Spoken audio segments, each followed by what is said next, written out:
தென்னக்கோனை பதவி நீக்குவதற்கான யோசனை எந்த வகையிலும் நீதிமன்ற நடவடிக்கைகளுக்கு இடையூறாக அமையாது. ஏப்ரல் 8 அல்லது 9ஆம் தேதி பாராளுமன்ற அமர்வுகளின் போது குறித்த யோசனையை நிறைவேற்றிக் கொள்ள முடியும் என அமைச்சரவை பேச்சாளர் அமைச்சர் நலிந்த ஜெயதிச தெரிவித்தார். புதன்கிழமை இடம்பெற்ற அமைச்சரவை தீர்மானங்களை அறிவிக்கும் ஊடகவியலாளர் மாநாட்டில் இதனை தெரிவித்த அவர் தொடர்ந்தும் குறிப்பிடுகையில், தேசபந்து தென்னக்கோன் போலீஸ் மா அதிபராக பணியாற்றுவதற்கு நீதிமன்றத்தால் தடை உத்தரவு பிறப்பிக்கப்பட்டுள்ளது.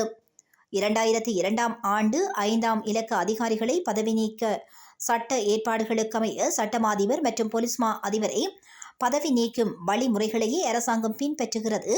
அதற்கமைவாகவே போலீஸ் மா அதிபரை பதவி நீக்குவதற்கான யோசனையும் சமர்ப்பிக்கப்பட்டுள்ளது.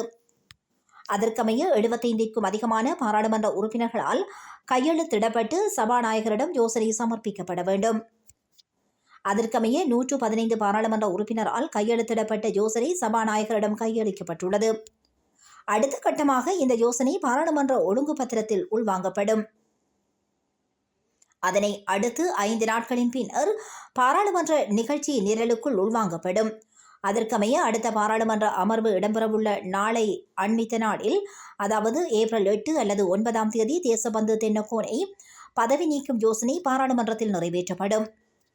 பாராளுமன்ற அமர்வுக்கு வருகை தராத உறுப்பினர்களும் உள்ளடங்கலாக 113 பேரது ஆதரவுடன் இந்த யோசனை நிறைவேற்றப்பட வேண்டும். அந்த வகையில் 113 வாக்குகளை பெற்றுக் கொள்வது அரசாங்கத்திற்கு எந்த வகையிலும் சிக்கலாகாது. எனவே இதனை ஏப்ரல் 8 அல்லது 9ஆம் தேதிகளில் பாராளுமன்றத்தில் நிறைவேற்ற முடியும்.